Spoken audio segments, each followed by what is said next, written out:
এই কোরআনে মানুষের ব্যক্তি জীবন, সমাজ জীবন, রাজনীতি, অর্থনীতি এবং পররাষ্ট্রনীতি সকল নীতির পরিপূর্ণ সমাধান দিয়ে যে কোরআন আল্লাহ পাক দিয়েছেন, এই কোরআন কোন বাতিলের পাশাটা গোলামি করে আমরা পৃথিবীতে বাঁচতে চাই না। কোরআনের জন্য আমরা জীবন দিতে চাই, প্রমাণ করতে চাই কোরআন আমাদের সংবিধান, আর এটাই হলো আমাদের আল্লাহর আখিরাতে দিদার পাওয়ার একমাত্র উপায়। বলেন ঠিক কিনা? ইনশাআল্লাহ বলেন। ইসলামী চিন্তাবিদ উস্তাদুল আসরাতিজা হযরতুল আল্লাম মাওলানা আবুল বশর হিলালি হাফিজাহুল্লাহ, হযরত মাওলানা আবুল বশর হিলালি হাফিজাহুল্লাহ, চেয়ারম্যান আল জাদিদ শিক্ষা পরিবার, জাতীয় পরিষদ সদস্য, মাজলিসুল মুফাসসিরিন কেন্দ্রীয় কমিটি। সম্মানিত সুধী মণ্ডলী, নিঃসন্দেহে আপনাদের এই আয়োজন এবং আজকের এই উপস্থিতি প্রমাণ করেছে আগামী দিন হবে ইসলামের দিন ইনশাআল্লাহ। সুতরাং আমরা খুব বেশি আবেগ না দেখিয়ে বিবেকটাকে কাজে লাগাইলেই আগামীর দিন আমরা হয়তো এই আলোর পথ দেখতে পাবো। ঠিক না বলেন? মনে রাখবেন, প্রেম দিয়ে, আবেগ দিয়ে প্রেম হয়, কিন্তু সংসার হয় না। যত চিল্লে আমরা বাংলাদেশে গড়েছি 54টি বছর, আমরা মুসলমান নাম দিয়ে যারা ক্ষমতায় ছিল তাদের কাছ থেকে আমরা ইসলামের একটি শব্দও আমরা বাস্তবায়ন চোখে দেখি না। সুতরাং এই কথা মাথায় রেখে আগামীর দিনে যারা আমাদের ইসলাম প্রতিষ্ঠার কাজে অন্তরায়, তারাও নিজেরা মুসলমান বলে দাবি করে। সুতরাং নিজেদের ঘরে নিজের শত্রু এ বড় কঠিন, মানুষ চেনা বড় দায়। বলেন ঠিক কি? সুতরাং আমি আপনাদের সকলকে অনুরোধ করব, আমি স্বল্প সময় কথা বলে বিদায় নেব এখান থেকে। আপনাদেরকে অনুরোধ করছি কথা না বলতে। আমি আপনাদেরকে বলছি, আবুল বাশার হেলালি বলছি আপনাদেরকে কথা না বলতে। তাহলে বোঝা গেল যে আপনারা তারপরও যদি কথা বলেন তাহলে কোরআন শুনতে আসেন নাই, এসেছেন বিশৃঙ্খলা করতে। আপনি বিশৃঙ্খলা করবেন না, এটা আমার আজকের দিনের দায়ী হিসেবে আপনার কাছে অনুরোধটুকু কি থাকবে ইনশাআল্লাহ? আপনারা যারা মিডিয়ার কথা বারবার বলতেছেন, এই মিডিয়া না থাকলে আপনার হক আসিফ হতো না, এই মিডিয়া না থাকলে আবুল বাশার হেলালি হতো না। সুতরাং এত কথা না বলে, আজহারি সাহেব হয়েছে মিডিয়ার কল্যাণ, আমির হামজা হয়েছে মিডিয়ার কল্যাণ, আল্লামা সাইদির বক্তব্য শুনতে পেরেছি মিডিয়ার কল্যাণ। সুতরাং এদেরকে আমরা যেন ধাক্কা দিয়ে কথা না বলি, আমরা সবাই ভাই। ঠিক কিনা বলেন? তাহলে আমি সংক্ষিপ্ত আলোচনা শুরু করি। তা আলোচনা শুরুর আগে অনেক কথা ছিল, সে কথাগুলো বললেই হয়তো আলোচনা শেষ হয়ে যেত। তারপর আনুষ্ঠানিকতা রক্ষার জন্য যেহেতু এখানে একটি ছোট্ট একটি সূরার নাম দেওয়া হয়েছে, সূরা ইখলাস, এখান থেকে আমরা ইনশাআল্লাহ সংক্ষিপ্ত কিছু কথা বলে বিদায় নিতে চাই। মোটামুটি ধরে রাখেন 9:55 দিকে আমি আপনাদের কাছ থেকে বিদায় নেওয়ার প্রস্তুতি নিব। আশা করি এর মধ্যেই কর্তৃপক্ষ আমাকে বিদায় দিবেন বলেও তেনারা কথা দিয়েছেন। আলহামদুলিল্লাহ বলেন। আশা করি আমরা অল্প সময় কথা বলবো, আর বক্তাকে বসিয়ে রেখে কোনো কথা বলার কোনো এখতিয়ার আমার নেই, এবং কোনো কথা বলার মতো অভিপ্রায়ও আমার ভিতরে আল্লাহ দেয়নি। আলহামদুলিল্লাহ বলেন। إن الحمد لله نحمده ونستعينه ونستغفره ونؤمن به ونتوكل عليه ونعوذ بالله من شرور أنفسنا ومن سيئات أعمالنا، من يهده الله فلا مضل له ومن يضلله فلا هادي له، ونشهد أن لا إله إلا الله وحده لا شريك له، ونشهد أن محمدا عبده ورسوله الذي أرسله بالحق بشيرا ونذيرا وداعيا إلى الله بإذنه وسراجا وقمرا منيرا. فقد قال الله تعالى في كلامه المجيد وفرقانه الحميد. সকলে আমার সাথে পড়ুন, আউযু বিল্লাহি মিনাশ শাইতানির রাজীম, বিসমিল্লাহির রাহমানির রাহিম।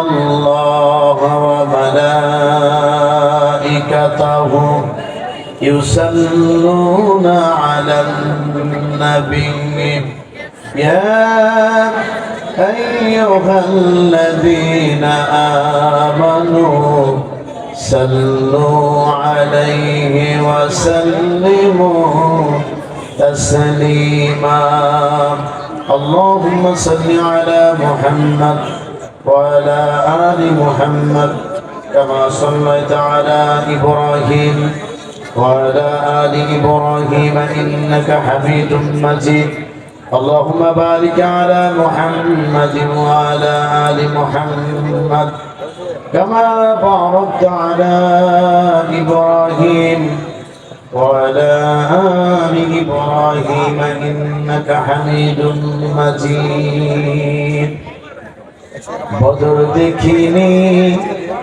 ওহুদ দেখিনি বন্ধুক দেখিনি তাবুক দেখিনি দেখেছি নাকি আমরা একটু ভালো করে বোঝেন ওই যে চুপ করতে বলছিলাম অল্প কথাই কিন্তু অনেক সময় সঠিক পথ আল্লাহ মিলিয়ে দিতে পারেন সুতরাং আজকের এই প্রোগ্রামে তো আমরা এসেছি মহান তাবারাকা ওয়া তাআলার সন্তুষ্টি অর্জন করে প্রিয় নবী সাল্লাল্লাহু আলাইহি সাল্লামের অনুসারী হয়ে পরকালে যাওয়ার জন্য বলে ঠিক কিনা সুতরাং আমরা কেন আজকে বিশৃঙ্খলা করব আমরা কেন আজকে অন্য জাতি এবং অন্য বর্ণের মানুষদেরকে হাসাহাসি করতে সুযোগ দিব আমরা এটি যেন না করি ইনশাআল্লাহ বলেন আমরা বদর কি দেখেছি বহুত দেখেছি খন্দক তাবুক দেখিনি কিন্তু কোরআন হাদিস পড়ে আমরা জেনেছি কি জেনেছি সেটি আমার গানের মধ্যে ফুটিয়ে বলবো ইনশাআল্লাহ ইনশাআল্লাহ বলেন বদর দেখিনি উহুদ দেখিনি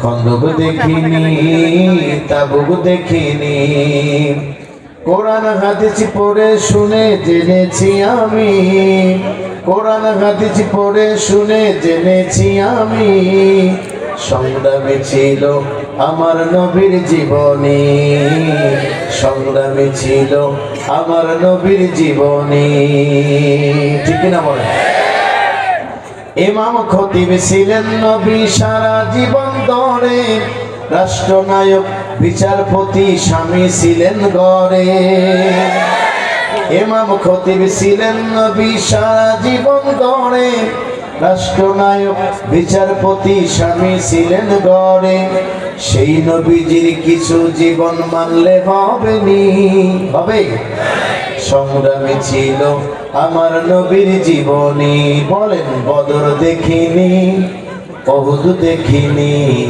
খন্দক দেখিনি তাবুক দেখিনি কোরআন হাদিস পড়ে শুনে জেনেছি আমি সংগ্রামী ছিল আমার নবীর জীবনী সংগ্রামী ছিল আমার নবীর জীবনী সাহাবীগণ জীবন দিতেন দিন কায়েমের তরে আমরা শুধু বসে আছি তাসবিহ নামাজ পড়ে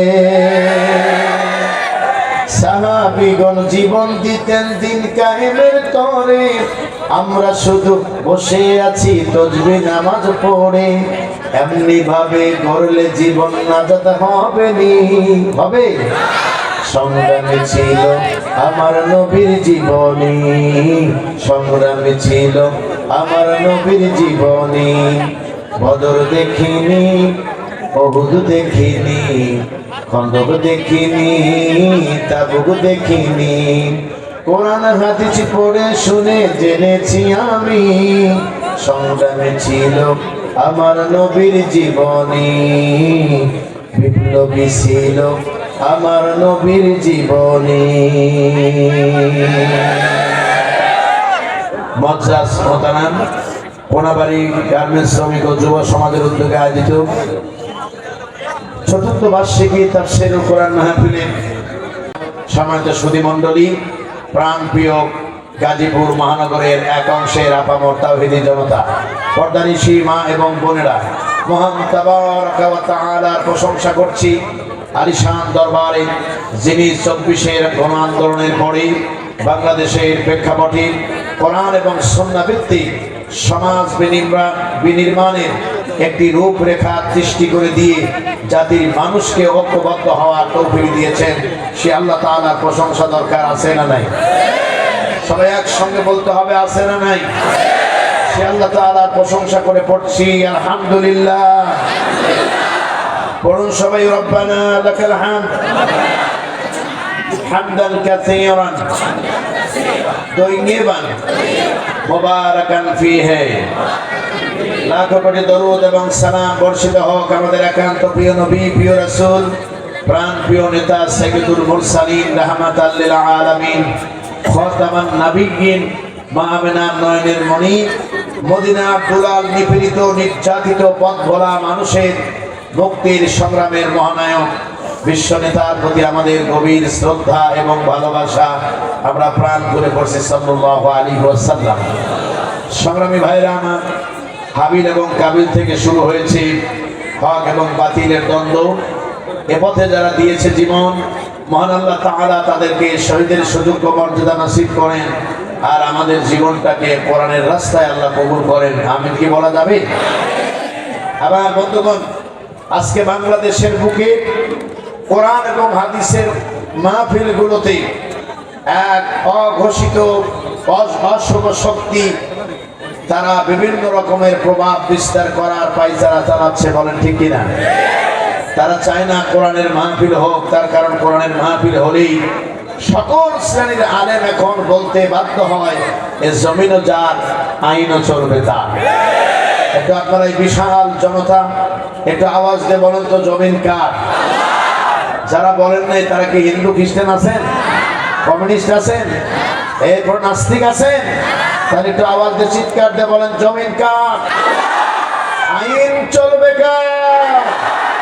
সে আইন বাস্তবায়ন হওয়ার জন্য একটি সুন্দর পরিবেশ সৃষ্টি হয়েছে।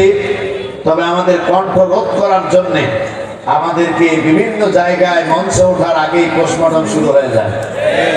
কথা কি বুঝতে পারছেন? এটা বলবেন না, এটা বললে এটা হবে, ওটা বললে ওটা হবে। আমাদের এলাকায় এই মাহবুবে সোবহানি আছে, কুতুবে রব্বানি আছে, সান্দাবাজরা আছে। আপনি যদি বলেন তাহলে অন্তরে তাদের কষ্ট লাগে। সমাজ এতটাই নিম্ন পর্যায়ে চলে গেছে যে চোরকে আর চোর বলা যায় না, চোরকে আল্লাহর ওলি বলতে হবে। সুদখোরকে সুদখোর বললে গুনাহ হয়, ঘুষখোরকে ঘুষের কথা বললে নাকি পাপ হয়ে যায়। বেপর্দা নারীকে যদি পর্দার কথা বলা যায়, নিজের দেহ বেরিয়ে রয়েছে এটা ঢাকার পরিবর্তে হুজুরের চোখের দিকে দৃষ্টি যায়। হুজুরের চোখ বেশি ভালো না। কথা বলেন না কেন? আপনারা সমাজে নেশা করবে, মাতলামি করবে, অন্যায় করবে, আমরা হুজুররা কেউ বলতে পারবো না। আর আমাদেরকে বলা হবে ইসলাম ধর্ম এক জিনিস, রাজনীতি ভিন্ন জিনিস। আমরা বলেছি এটা তো পৃথিবীর মানুষের কোনো উক্তি নয়, এই উক্তিটা হলো শয়তানের উক্তি। এই উক্তিটা কার উক্তি? শয়তানের উক্তি। সুতরাং সেই শয়তানের প্ররোচনায় আমরা আজকে নিজেদেরকে প্রায় ডুবিয়ে ফেলেছি এক অতল গভীরে। এখান থেকে উঠতে হবে, দাঁড়াতে হবে এবং মাথা উঁচু করে বলতে হবে, আমার অধিকার, আমি আমার ইসলামী আইন চাই। এটা আমি মুসলিম, এজ এ মুসলিম হিসেবে এটা আমার রাইট, এটা আমার অধিকার, আমি চাই এদেশে ইসলাম কায়েম হোক। বলেন ঠিক কিনা? আবার বন্ধুগণ, সংক্ষেপে আলোচনার মধ্যে সময় তো খুব দ্রুত চলে যাবে, এটাই স্বাভাবিক।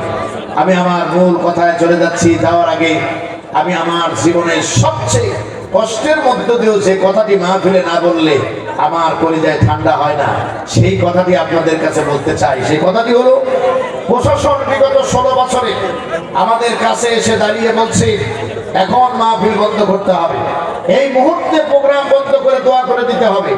এরপরে পুলিশকে সাথে নিয়ে হাত তুলে বলেছে, আল্লাহ আমাদের জীবনে কিছুই চাওয়া নাই, আমরা একটা জিনিসই চাই, এই জমিনে তোমার আইন কায়েম করে দাও। তো সেই কথাই বলছি, এ কোরআনে মানুষের ব্যক্তি জীবন, সমাজ জীবন, রাজনীতি, অর্থনীতি এবং পররাষ্ট্রনীতি সকল নীতির পরিপূর্ণ সমাধান দিয়ে যে কোরআন আল্লাহ পাক দিয়েছেন, এই কোরআন কোন বাতিলের পাশাটা গোলামি করে আমরা পৃথিবীতে বাঁচতে চাই না। কোরআনের জন্য আমরা জীবন দিতে চাই, প্রমাণ করতে চাই কোরআন আমাদের সংবিধান, আর এটাই হলো আমাদের আল্লাহর আখিরাতে দিদার পাওয়ার একমাত্র উপায়। বলেন ঠিক কিনা? ইনশাআল্লাহ বলেন। আল্লাহ রাব্বুল আলামিন বলেন, কুল হুয়াল্লাহু أحد الله الصمد لم يلد ولم يولد ولم يكن له كفوا أحد الله أكبر 112 নম্বর সূরা কত নম্বর সূরা 112 নম্বর সূরার নাম সূরা ইখলাস এই সূরা ইখলাসের ভিতরে সর্বমোট 4টি আয়াত আছে আমাদের খেয়াল করেন খুব কম সময় সর্বমোট 4টি আয়াত আছে আর শব্দ সংখ্যা হলো 15টি কয়টি না বলতে হবে কয়টি আর বর্ণ সংখ্যা হলো 47টি আল্লাহর রহমতে আমরা আউযু বিল্লাহি বিসমিল্লাহ ছাড়াই আমরা 47টা কি অক্ষর পড়ে ফেলে দিয়েছি আল্লাহু আকবার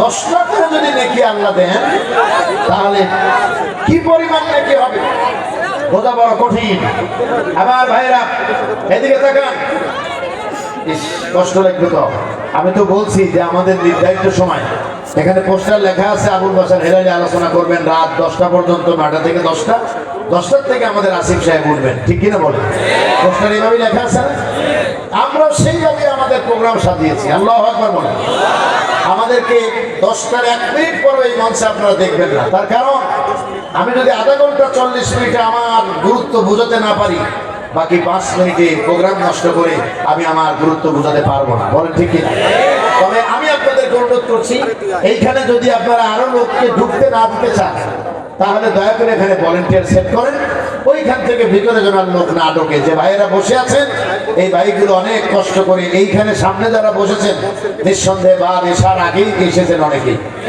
সুতরাং এই মানুষগুলোকে কষ্ট দিয়ে আজকের এই প্রোগ্রামে পরে যারা আসবেন তারা সামনে এসে পায়ে গায়ের উপরে পা দিয়ে বসবেন এমনটি যেন না হয় যে আদবের খেলা ফল ঠিক কিনা এইভাবে কন্ট্রোল করতে থাকলে অল্প সময় কথা বলবো কখন তাহলে আমরা 147টি কি বলে অক্ষর আমরা অলরেডি তেলাওয়াত করে ফেলেছি যে সূরাটি মানবতার নবীর উপরে আল্লাহ রাব্বুল আলামিন নাযিল করেন তার মক্কা জীবনে জি ওখানে বসতে দেওয়ার পরে আর লোক ঢুকতে দেওয়া যাবে না জি আমি এটা ছেড়ে নেই একটু চিন্তা আল্লাহু আকবার বলেন তো ভয় পান ভয় পান দুই পাশে কেউ লাঠি নিয়ে দাঁড়ায় আছে কাপুরুষের মতো 500 বছর বেঁচে থাকার মধ্যে সফলতা নাই কথাটা কে বলেছেন আরেকবার বলেন কে বলেছেন আল্লামা সাঈদী রহমাতুল্লাহ আলাইহি মৃত্যুর আগে বলেছেন 500 বছর বেঁচে থাকার মধ্যে সফলতা নাই বরং সিংহের মতো 1 ঘন্টা বাঁচতে চাই সেই বাঁচা হবে মাথা উঁচু করে ভারতের আধিপত্যবাদের কাছে মাথা নত করে নয় আমাদের আল্লামা আরো কিছু কথা বলছিলেন এই লোকগুলো থাকলে কিন্তু আমি সংক্ষেপে কথা বলবো ভাই বসন্ত এখান থেকে বসন্ত আর এখানে কিছু ভলান্টিয়ার দাঁড় করায় দেন এই কানিতে যেন কেউ না ঢোকে এখানে আমার প্রিয় ভাইরা কত কষ্ট করে বসে পড়েছেন এখনো শত শত মানুষ দাঁড়িয়ে আছেন এই প্রোগ্রামে 10টা বাজলে আশা করি মাঠ কানায় কানায় পূর্ণ হয়ে যাবে ইনশাআল্লাহ বলেন এই জনজোয়ার দেখে কিছু মানুষ আবার বলবে যে সব এখানে অমুক দলের নেতা কর্মীরা এসেছে নাম বললে আবার গুণ হতে পারে যদি নামটা বললাম না কিন্তু জনগণ এবার বোঝে সব দেখেছি বারবার জিনিস দেখবে একবার এটা আওয়াজ দিয়ে বলেন কি সেই জিনিসের নাম কি বললে গুণ হতে পারে সব দেখেছি একটাবার দেখতে চাই ঠিক না বল আমরা দেখতে চাই 16 বছরে যারা কর্তৃত্ববাদী করেছে এই দেশে তাদেরকে কারা পৃষ্ঠপোষকতা করে আমরা দেখতে চাই আশা করি আগামী দিনে এই সুযোগ আর সফল হতে দেওয়া হবে না আমার সঙ্গে আপনারা ইনশাআল্লাহ বলেন আল্লামা সাঈদীর কয়েকটা কথা বলে মাঠ থামায় দিই তারপরে কথা তো আজকে ওয়াজ করা হবে না আল্লামা সাঈদী তিনি বলছিলেন যে আমাদের কথায় কথায় বলা হয় আমরা নাকি মৌলবাদ কি বাদ আপনারা সবাই একসঙ্গে বলেন আমরা কি বাদ আপনার লজ্জা হয় আর আমি মাইকে বলতেছি আমি মৌলবাদ কেন জানেন ওই রাজাকার শব্দ বলে জাতিকে বিভ্রান্তের মধ্যে ফেলে দিয়ে যে রাজাকার দিয়ে আল্লামা সাঈদীর মতো মানুষকে মেডিকেল কিলিং এর মাধ্যমে হত্যা করলো সে আল্লামা সাঈদীদেরকে বন্দী করে রেখেছিল এই রাজাকার ট্যাগ দিয়ে। পরিশেষে ছেলেরা যখন দেখলো আসল জায়গায় হাত না দিলে হবে না, তখন একসঙ্গে ডেকে বললো, আমি কে তুমি কে, রাজাকার রাজাকার। তো আল্লামা সাঈদী বললেন, আমাদের কথায় কথায় বলা হয় আমরা নাকি মৌলবাদ। মূল হলো গোড়ায় আর আগা হলো কি উপরে।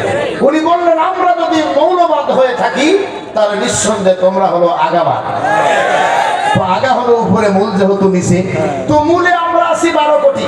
12 কোটি মিলে গোড়া ধরে যদি আস্তে করে নাড়া দেই তাহলে উড়ে গিয়ে মামুবাড়ি দিল্লি দেখো। সত্যি সত্যি কোনো জায়গায় নাই, দিল্লি চলে গেছে। আমি আপনাদের বলছি, আমার চেনেন তো মোটামুটি সবাই নাকি? তাহলে নতুন করে চেনানোর কিছু নাই, আর চেনাতেও আসেনি। গার্মেন্টস শ্রমিকের ছেলেরা আমাকে বলেছে, ভাই আমাদের আপ্যায়ন থেকে শুরু করে সব মাফ করে দিয়েছেন। আমি বলছি, মাফ করা জিনিস আর মাফ চাই কিনা? আল্লাহু আকবার বলেন।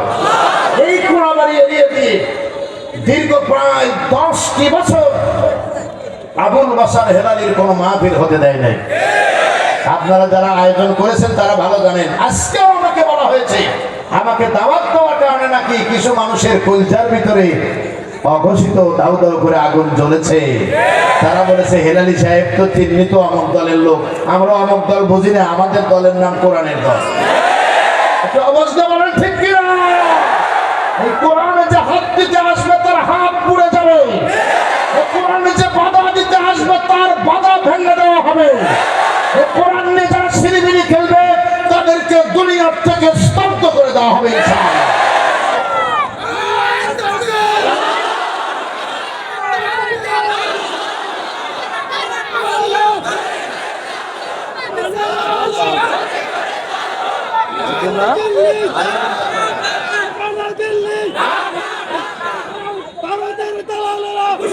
আলহামদুলিল্লাহ প্রিয় ভাই, বুঝতে পেরেছি আবেগ অনেক বেশি, ঠিক কিনা বলেন?